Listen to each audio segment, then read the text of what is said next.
ভালো খবর শুনতে আমরা সবাই খুব পছন্দ করি। আমরা চাই আমাদের কাছে সবসময় ভালো খবরগুলো আসুক। আর এই ভালো খবরগুলোকে ইংরেজিতে ডিল করার ক্ষেত্রে আপনি কিভাবে ডিল করতে পারেন সেই রকম 6টি কমন এক্সপ্রেশন নিয়ে আজকে আমার এই ভিডিও। অর্থাৎ আজকের সেশনে কেউ যদি আপনাকে কোনো ভালো খবর দেয় তার এগেনস্টে কীভাবে আপনি 6ভাবে ব্যাপারটাকে ডিল করতে পারেন সেটা নিয়ে কথা বলবো।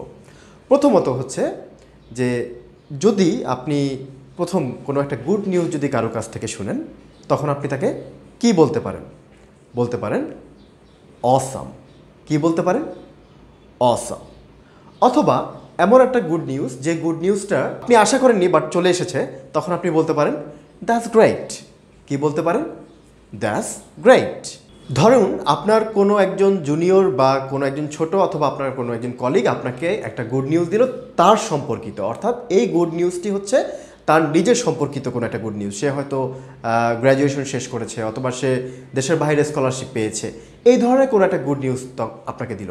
তখন আপনি এটাকে মোট 3ভাবে এক্সপ্রেস করতে পারেন। প্রথমত আপনি তাকে বলতে পারেন, যেটা কমন সবাই বলে, কংগ্রেচুলেশনস। কি বলতে পারেন? কংগ্রেচুলেশনস। এরপরে আসলেই যদি নিউজটা আপনাকে অনেক বেশি হ্যাপি করে তাহলে আপনি বলতে পারেন I am so happy for you. I am so happy for you. আর যদি ব্যাপারটা এরকম হয় যে না আপনি আসলে এই ব্যাপারটাতে এত বেশি এক্সাইটেড যে আপনি তাকে নিয়ে প্রাউড ফিল করছেন, তখন সেই গুড নিউজের এগেনস্টে আপনি বলতে পারেন প্রাউড অফ ইউ। কি বলতে পারেন? Proud of you. আচ্ছা, এরপরে আরেকভাবে যদি গুড নিউজ আসে, মানে হচ্ছে যে ধরেন এমন একটা গুড নিউজ যে আপনার নিজেরও কোনো বিষয় না, যে গুড নিউজটা দিল তারও কোনো বিষয় না, তৃতীয় পক্ষের কোনো একটা বিষয় নিয়ে হয়তো একটা গুড নিউজ হলো। হয়তো দেখা গেল যে আপনাদের এলাকায় কোনো একটা মেলার আয়োজন হয়েছে অথবা আপনাদের এলাকায় কোনো একটা প্রোগ্রামের আয়োজন হয়েছে, সেই নিউজটা আপনি পেয়েছেন। তখন আপনি বলতে পারেন হাউ ওয়ান্ডারফুল। কি বলতে পারেন? How wonderful.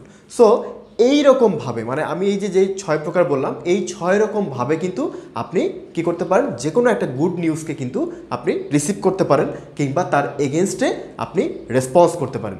তাহলে মাথায় রাখবেন এই 6ভাবে আপনাদের যদি একবার যদি ভিডিওটা দেখে যদি এই 6ভাবে মুখস্থ না হয়ে যায় তাহলে আপনারা ভিডিওটি বারবার দেখেন, সেক্ষেত্রে আপনাদের এই যে ফ্রেজ বা এক্সপ্রেশনগুলো আছে সেগুলো মাথায় সেট হয়ে যাবে এবং আপনারা সেগুলো আপনার রেগুলার স্পিকিংয়ে কিন্তু ব্যবহার করতে পারবেন।